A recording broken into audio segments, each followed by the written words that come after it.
Muchas gracias a todos por venir. Nuestra mesa está centrada en los nuevos consumidores dentro de la industria del deporte y sobre todo cómo dirigirnos a ellos y cómo conseguir conectar con los nuevos consumidores. Desde Atrevia nosotros somos una agencia de comunicación. Hemos realizado un estudio sobre esta nueva generación, que es la generación Z, a partir de los 6-7 años hasta 22, a lo largo de los 2 últimos años, y tenemos algunas claves de cómo esta generación está pidiendo a las marcas que conecten con ellos. Entre los puntos más importantes que tenemos como resultado de este estudio, por daros un marco de lo que estaremos luego hablando, más centrado en lo que es contenidos deportivos, son consumidores a los que les gustan las marcas, pero para los que es muy importante otros factores también, ¿no? Otros factores como el precio, por ejemplo, como la inmediatez, lo cual es un reto para todos nosotros. Les gusta interactuar y mantener conversaciones con las marcas y que estas marcas reaccionen también a sus expectativas y a sus necesidades. Eso ya sabemos que ahora mismo en nuestro entorno significa estar atentos casi en un 24/7, ¿no? Y también la autenticidad, que penalizan mucho el que las marcas no sean auténticas, que no sean sinceras, que no se dirijan a ellos con la verdad. La autenticidad es un valor muy importante y creemos que el deporte puede ayudar muchísimo también a través de la experiencia propia y de esa autenticidad de contacto con lo que es vivir el deporte, ¿no? Y el entorno deportivo, a mantener este engagement y a incrementar este engagement con las marcas. Voy a presentar, porque luego en la conversación vamos a cambiar a inglés, tenéis la traducción si la necesitáis, a nuestros 2 invitados de hoy. Por una parte, aquí a mi derecha, Jeff Nathenson. Jeff es director de International Manager de Whistle Sports.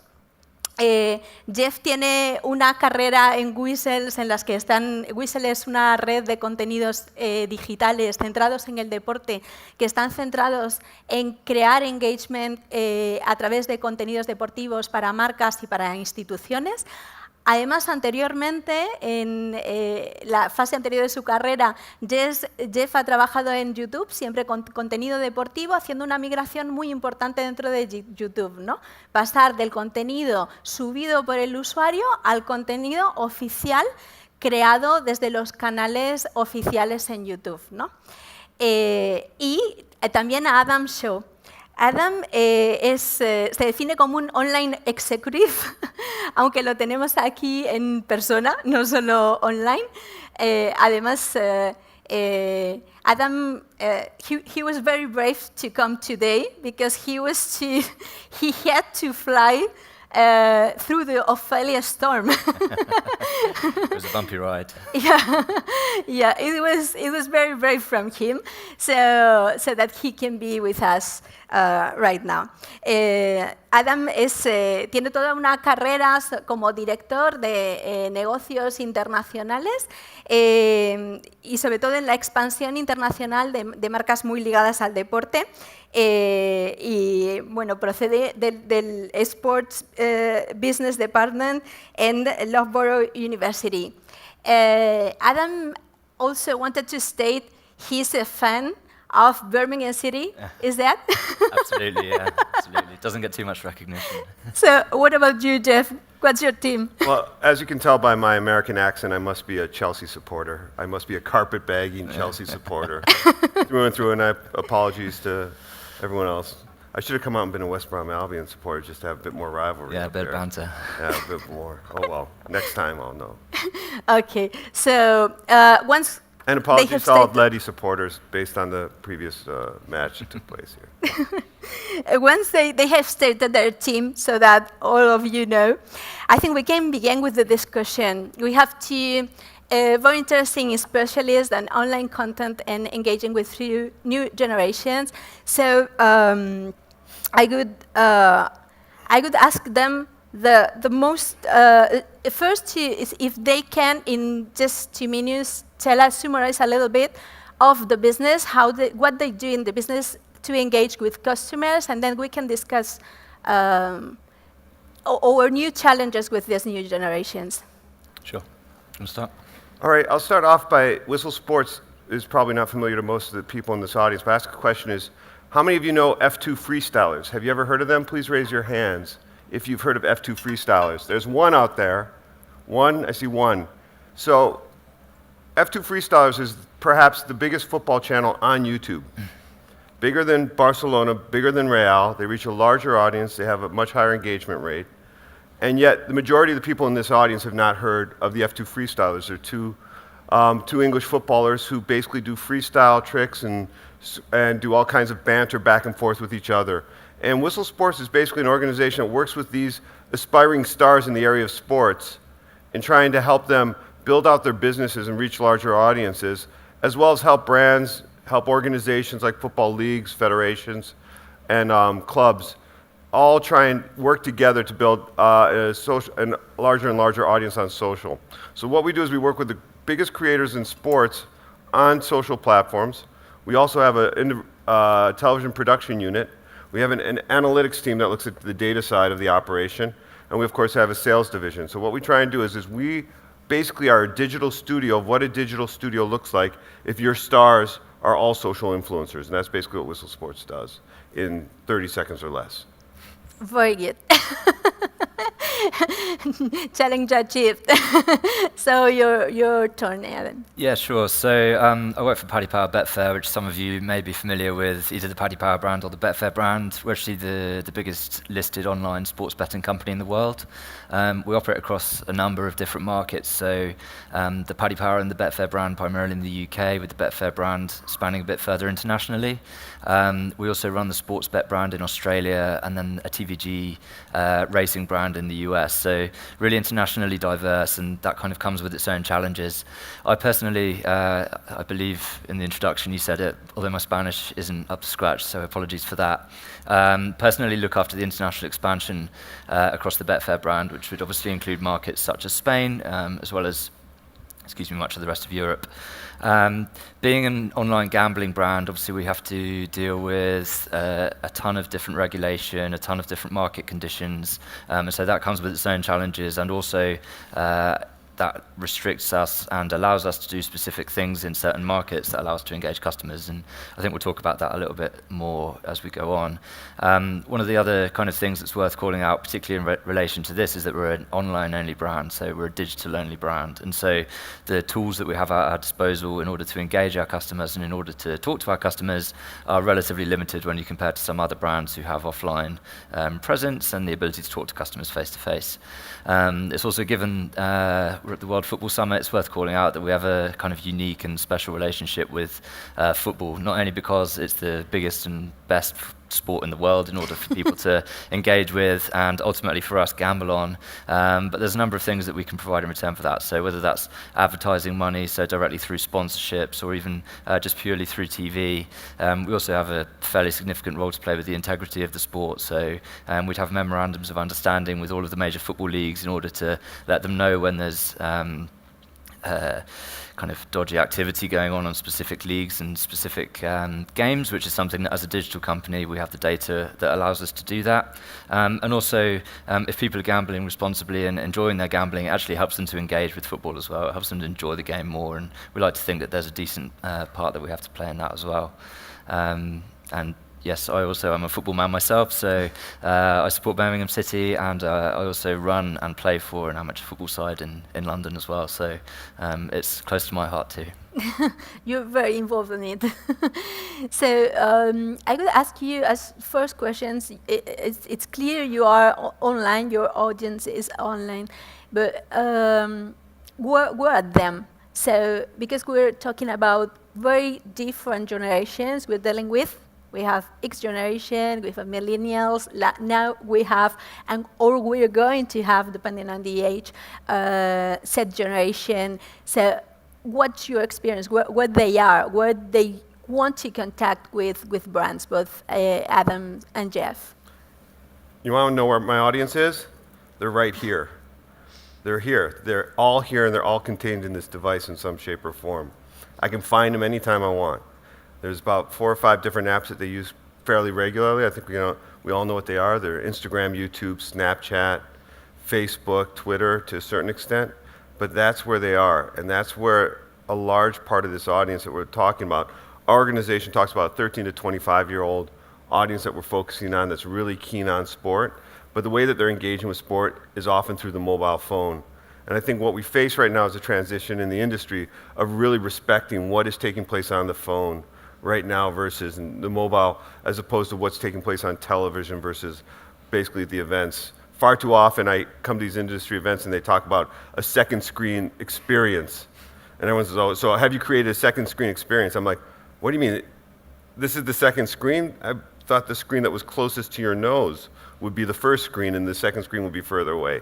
So this is where the audience is right now, and if you're not talking to them using these devices and these apps, you're just missing out on a generation that all of a sudden isn't, when they get older, all of a sudden going to transition to being a traditional television viewing audience in any shape or form. There's nothing that sits there and says they hit 26 and it's like, oh, I must go out there and get a different kind of televisual experience. Mm-hmm. So, do you agree with this, Adam? It's mobile the first screen, television second one?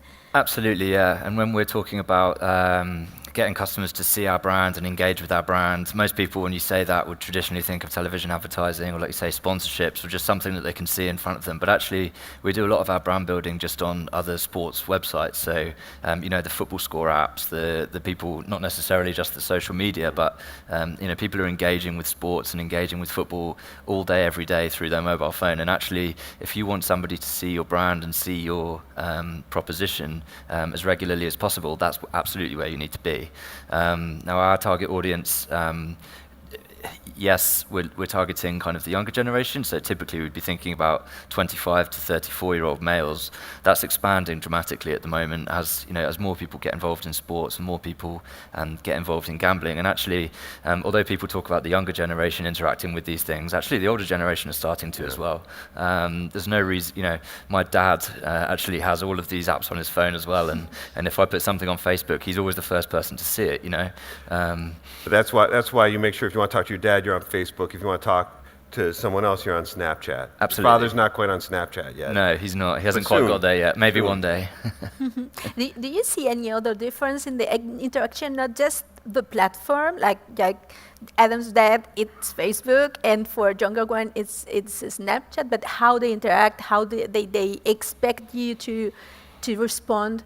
This is an endemic problem within the sports industry, is we've created this model of we create content and syndicate it and ship it in all different directions. The problem is with the platforms that are being devised that are reaching younger audiences nowadays, is each platform requires a different kind of messaging, a different tone. In the same way that you said, your father is on Facebook, I'm on Facebook constantly, but I'm really old. And so the truth is, the messaging that you have on Facebook is going to be much different than the message you have on YouTube, which is a younger audience and is an entertainment platform. So I'll watch the sports industry, the footballing industry, and they will put interviews, post-match interviews on their YouTube channels and be surprised that they get 312 views or something like that. Of course, YouTube is an entertainment platform. There's an infinite supply of incredibly free entertaining content, and your post-match interview is going to be the kind of thing that captures everyone's attention. Whereas that post-match interview might be more interesting on something like Facebook, geared towards an older audience, geared towards someone that's already a passionate fan or follower. So you have to look at each platform for what it brings and devise a content strategy that works on that. Because otherwise, if you create one size fits all, you're going to hit no one nowhere. Yeah, I generally agree with that as well. For us as a gambling brand, actually creating our own content and creating our own view of things that we want to push through these channels actually isn't always incredibly engaging. And so I'll talk about this a bit more in a little while. But actually, what we try and do is to implant ourselves effectively into the story and into the way that people are interacting with these. And as you mentioned, there's certain social influences and certain people who have an incredible following online. And actually, for us, just to be a part of that and actually to leverage the kind of following that they have and interact with them in a way which isn't intimidating, it isn't a gambling company telling you to come and gamble. Actually, we find that that's where we get the best traction and the most traction in terms of the amount of people who are engaging with the brand and the amount of people who will actually be seeing our brand on a daily or weekly basis. So we can say for you, working with social influencers in a natural organic blend or friendly blend, it's working quite well.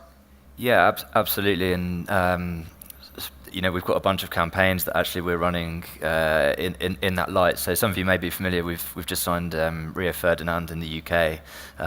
We've called it Defender to Contender. So taking him from footballer, kind of icon in the UK game, and he's going to train to be a boxer. And actually, we're sponsoring him through that journey, and we're going to be seeding the content and getting involved in the content throughout that journey. And actually, the kind of brand resonation that's going to come from that is significantly higher than anything that we could potentially get organically ourselves. And obviously that kind of starts to get picked up by the media, and it starts to get picked up in other channels. And actually, rather than us going out and trying to find and trying to force the kind of the amount of views and the amount of people who are interacting with that, it happens organically because people are just genuinely interested in that story.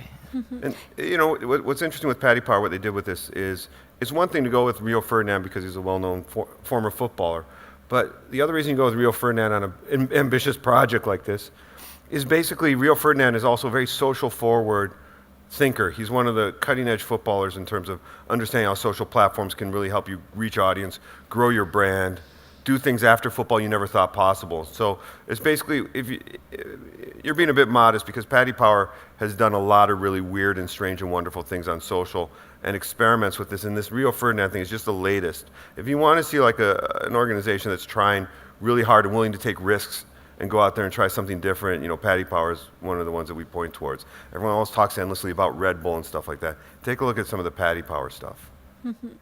So I had another question. It's talking specifically about video. You talked before about YouTube.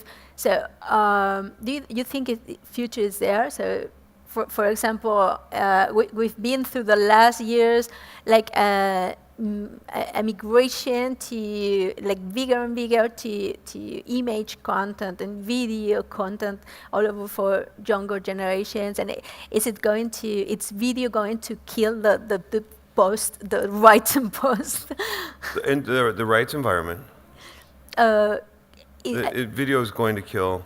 Yeah, the writing post, the writing content. So we're seeing all kinds of social platforms migrate to integrate more video content, and whereas entertainment or not.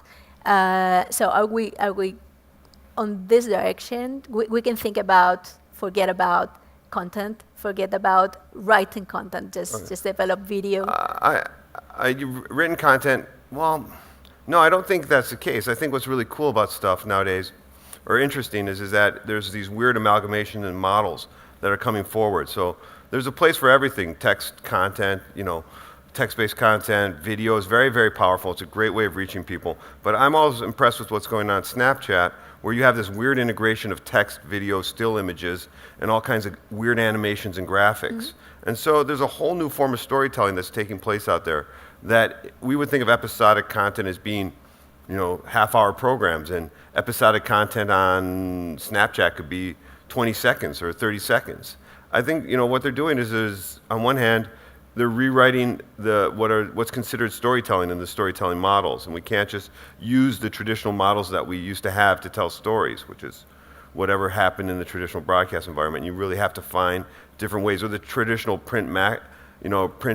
If you have a great video and you post it on Instagram and then you can swipe up and see the full article, that's a great way of getting people to dive deeper into topics. I just think people have to learn to be much more effective in the way that they do communicate. There's no scope for lazy writing anymore when you only got 140 characters on Twitter. You know, or if your caption has to really capture people's attention, you can't write sloppily. And you know, coming from a journalistic background myself and being a very bad journalist, I can truly say that, you know, you can get very lazy very easy as a print writer, and that you can't do that in this space because attention is really the thing that you have to grab immediately, and you can't just rewrite a match report and expect someone to pay attention to that. Yeah, I'd agree with that. And I think it depends what you mean by the term video, right? So traditionally we've always thought, you know, TV, that's where people consume sport, that's where people watch sport. You then have a bunch of kind of social video platforms, so YouTube and the like, and then you've kind of got other ways that people would consume that live sport. And actually the whole thing's just starting to merge. So, you know, we're starting to see some of the bigger kind of digital-only companies, so your Amazons and your Facebooks, starting to show an interest in actually getting into that space. And what I personally think we'll see over the next couple of years is that actually the whole thing will start to merge together. And the way that people consume live sport and consume content around that sport and consume effectively the interaction that they have with their favorite teams and their favorite sport, actually, that's just going to become the same thing. And obviously, as an advertiser and as a brand who wants to interact with that, we need to make sure that we're absolutely there as well. And I'd agree that I don't think it will replace the written word and the way that people interact with that. And we consistently see that those kind of engaging pieces of content that we actually write out are very well received, and people will interact with that as well. So yeah, in summary, I think the whole thing is just going to become the same thing. And actually, when we're talking about that, you can start to merge in live sport and you can start to merge in live TV into the same conversation, and it's just going to have to be done very well, and we're going to have to move with that, otherwise we'll die. So I had another question for you, Jeff. So we're dealing with this new generation. They're used to, as you said, they have their mobile at hand. They are all day with their mobile. They're used to create content. So previous generations were less used to this. So it was normal for them to be audience, and there were other people creating content. And so how does this change how we have to approach now content? Well, this is the most important shift in terms of the thinking, because in the sports and the football side, we would produce something and people would watch it, absorb it. This generation is all about participation.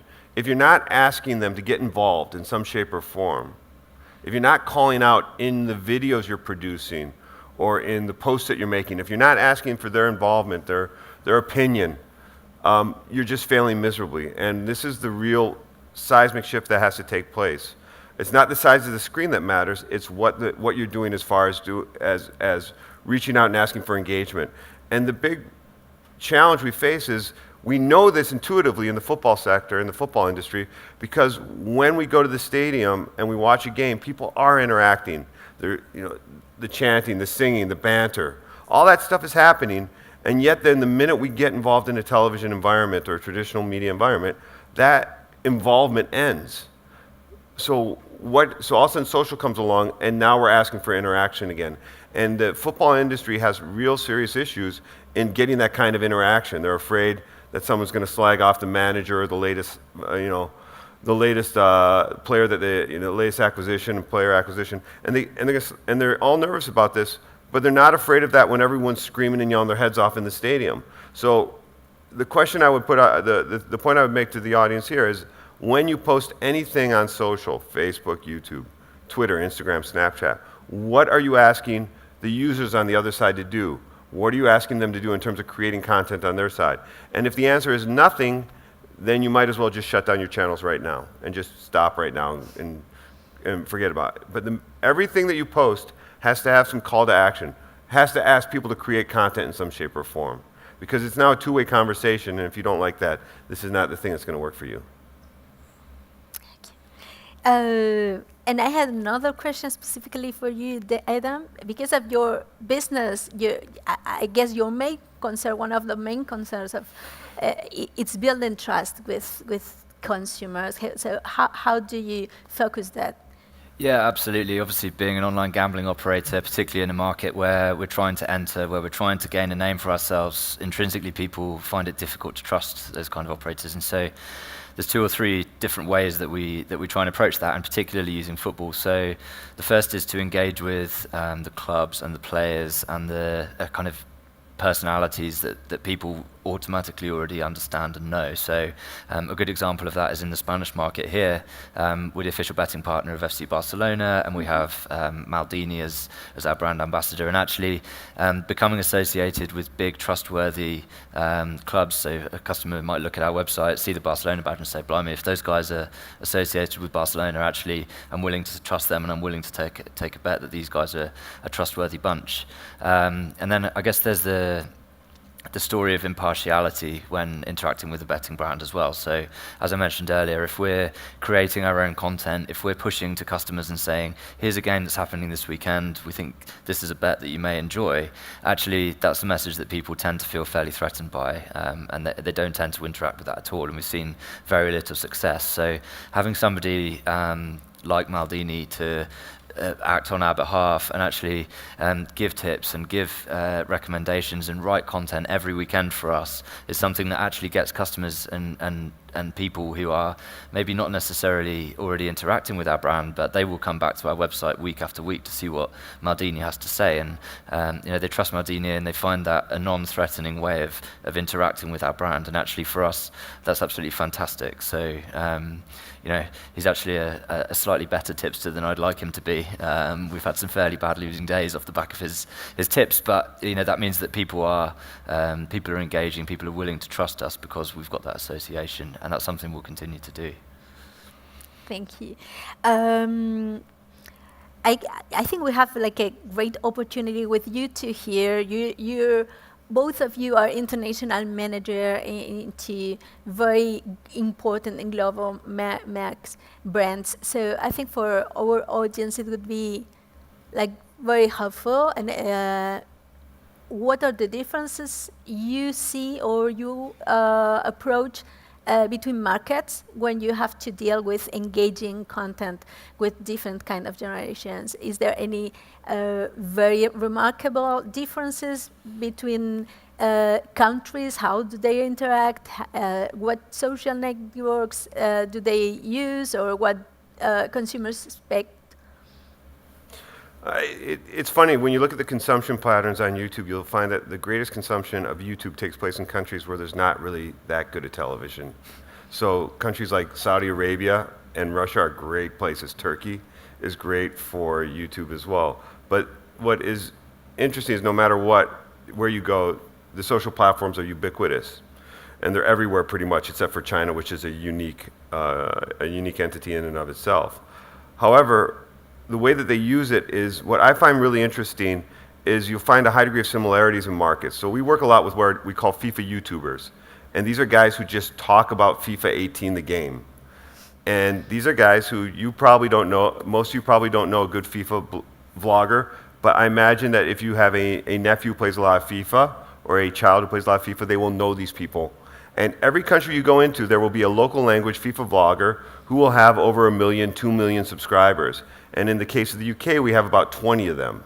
And you'll find them in places that you never thought possible. And so what we talk about is you can have a global strategy of how you want to reach your audience and the message you want to tell, but to have a local activation, finding local voices.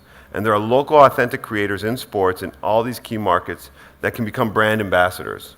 And they have an authentic voice in reaching young audiences and saying, I'm mad crazy about football, so is my audience, and they can find a way we can help work with them to help communicate. So we did a recent campaign on behalf of Kellogg's where we were basically looking for influencers in Italy, France, and the UK for different influencers, but with a similar message. So while the platform consumption might be pretty much the same, in order to get an authentic voice in each market, you have to look for local people to help tell that message. There are global stars on social platforms, but there's also the greater powers within the local stars in social. Yeah, I'd agree with that. Getting a message from a partner or something that we can use across international markets is incredibly difficult. And actually, we were talking about it upstairs, when you have those partnerships and they have enormous databases across the planet, actually getting a message that's interesting to a guy in South America or a guy in Spain or a guy somewhere in Asia, that message has to be tailored and it has to be different. And actually, while you're creating content and you want to use that, so if you're interacting with the Barcelona players and trying to get some engaging content from them, actually you need to get that translated and get that distributed across the various networks, because what people are using to interact in Spain or South America, etc., is different, and the way they interact with it is different. And so there's a bunch of challenges that I still don't think we've conquered, or I don't think anybody's particularly found a good way to do it in order to get that message from the piece of content that you're creating to something that the guys in each of those individual markets are interested in and are willing to engage in and can engage in. But yeah, and this is the way we're trying to talk to brands around the World Cup. It's like you have a global message if you're a sponsor of the World Cup or a national team, but you have to have a local activation of that. And it should be the same way with the sponsorships of clubs as well. You have a global club and a global brand message, but a local activation to make it powerful. And that can be best done through local partners, and that's best done through, from our perspective, local influencers who can really be this voice of authenticity. This goes back to the point you made before when you talk about how getting tips from well-known footballers gives you an authentic voice in this space. For us, it's the same way. The social influencers, the social stars, they are authentic voices with audiences where the relationship with their audience isn't, these people are my fans, it's almost they're my friends. And with that kind of communication, you have the ability to get brand messaging in there that's much stickier than just a straight buy my beer or yes, or a commercial message. A commercial message, because it just doesn't work that way on social. Okay, so we are really on closing time. So we are also, I think, we're the last ones before lunchtime so we should run long, so everyone has a delay for going for lunch, right? That's it. You want us to run long? No one wants to go for lunch, right? Just one small thing, just 1 minute to summarize, but to get like one tip, an important tip you'll give for our audience here to engage with consumers. If you can, I know it's difficult, and there's no gold rule for it, but I think if you can just give us one tip from your experience, that would be great. Yeah, so I think going back to the point around the way that I feel video and content is going to evolve over the next couple of years, I think if you take a 5-year view of how people are going to consume sport and consume the content around sport, it's going to change dramatically, and it's going to change because of the generation that we're talking about here and the way that they interact with products and social media, etc. And as a brand, if you aren't moving with that and aren't moving with the way that people interact, you're going to really struggle. If you continue to plow your entire brand budget into a TV campaign, eventually there's going to be nobody left watching that, and you're going to be left with nobody seeing your brand. So keep track of the changes that happen there and make sure that you move with it. I'll go back to the other point I made, which I'll just reinforce this now. But how many people of you are running social channels on behalf of your organizations? Is anyone doing that? One up front, a couple. The point has to be made, when you upload a piece of content, 140 characters on Twitter, a video on Instagram, an Instagram story, think of it as a conversation, not as a post, not as a passive push of information. Think of it as a conversation. It is starting a conversation with your fan base, with the people who are mad crazy about your club or your league or any number of components on this. And always start with the concept of, I'm starting a conversation. Don't start with the concept of, I have something I have to put up.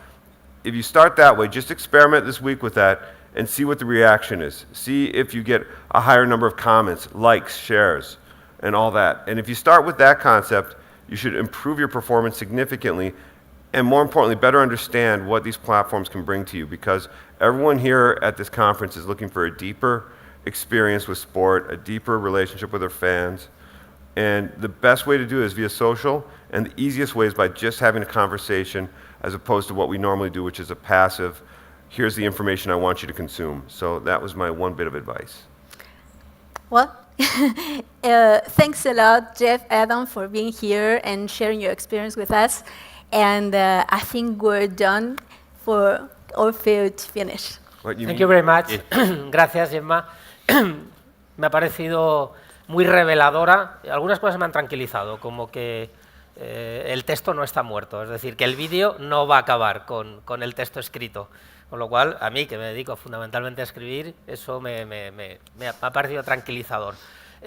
Pueden convivir perfectamente el vídeo y el texto. Hay lugar para todos en todas las plataformas y en la nueva red, y hemos de encontrar la magia para que ese texto, como decía Jeff, no nos convierta en lectores perezosos, sino que volvemos al contenido. El contenido tiene que ser bueno y haremos que la gente lea esos textos, si no, no los leeremos. Me ha parecido muy interesante lo que comentaba Jeff de hemos de saber qué es cada plataforma para saber qué mensaje ponemos en cada una, ¿no? YouTube lo dedicamos al entretenimiento, pero en cambio Facebook, que puede tener un perfil de gente quizás más avanzada también en edad, pues lo utilizamos más para informar. Eso me parece, de cara a las personas que tienen que gestionar contenido, me parece muy interesante. No todo vale para todo, y a veces en los medios de comunicación eso realmente tampoco lo sabemos hacer.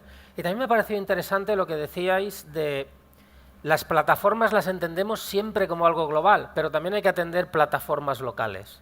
También hay que atender la información local porque a lo mejor encontrar un mensaje global es complicado. Entonces, esa coexistencia me recuerda mucho a mi padre, que siempre compraba un periódico nacional y uno local de la ciudad. Es decir, llegaba a casa con los dos periódicos, ¿no? Pues bueno, con las plataformas podemos tener los dos mensajes. En Estados Unidos es muy común comprarse el New York Times y el periódico local de donde estás, ¿no? Esa coexistencia también en la red me parece interesante, porque hasta ahora lo que parecía es que aquí todo es global, todo es global, todo es global, y nos olvidamos de nuestro pueblo, ¿no?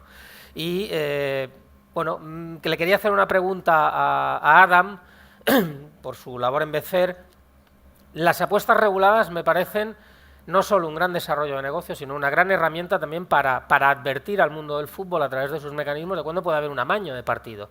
De hecho, Betfair tiene relación con federaciones internacionales y con ligas profesionales para advertirles de cuándo se puede estar produciendo una variable que es extraña y puede ser susceptible de un amaño. Pero, Alan, tenemos mucha preocupación con la apuesta que no está regulada, con las apuestas ilegales, que como tú imagino que sabes, son un gran volumen, ¿no? Y muchas apuestas relacionadas con operadores piratas asiáticos, con piratería. ¿Cómo podemos luchar más contra todo eso? ¿Cómo podemos luchar desde dentro del fútbol contra todo eso? I think you don't have translation. I'll get a translate for you. So, Atrevia was asking how can we fight with non-regulated betting, because it is a global problem, and whereas brands and businesses as Betfair can help control for a fair sport, for a fairer sport, non-regulated businesses are threats. Yeah, absolutely, and obviously we're a regulated operator, and we're engaging with the football leagues and the football authorities in terms of having memorandums of understanding and making sure that we're feeding back when we're seeing lack of integrity in any way. From our point of view, we need strong regulators in every market in order to impose the fines and the restrictions and the blocks that are necessary in order to restrict the illegal betting markets, because they do exist and they are out there. And clearly, we try and engage and try and help and try and assist, whether that's through technology or through any other way that we can, in order to help facilitate that. And it's getting better, and markets like Spain are leading the way in terms of understanding that. They're a long way ahead of some of the other markets around the world who are struggling more and more with this problem. But yeah, absolutely, strong regulation, strong regulators is the key. I'm glad he got the hard question. La regulación, desde luego, es la solución. Lo que ocurre es que a veces la red va tan rápido que va más rápido. Quicker than regulation, va más rápido que la propia regulación, ¿no? Y en España tuvimos un caso de no tener regulado el juego online, y eso provocó incluso problemas para las empresas que se querían asentar aquí. Ya para acabar, me ha parecido muy interesante la expresión second screen, la segunda pantalla, ¿no? Mi hija llega a tener 3 pantallas, el móvil, la televisión y el iPad, con lo cual yo ya sí que creo que la primera pantalla, first screen, es el móvil, es el mobile, y la segunda pantalla es la televisión. Muchas gracias, me ha parecido interesantísima, yo creo que también al auditorio, muy reveladora de hacia dónde tenemos que ir y dónde tenemos que ubicar nuestros mensajes. Gracias a todos, Gracias a ti, Gemma, por moderar. Gracias, Jeff. Thank you. Adam.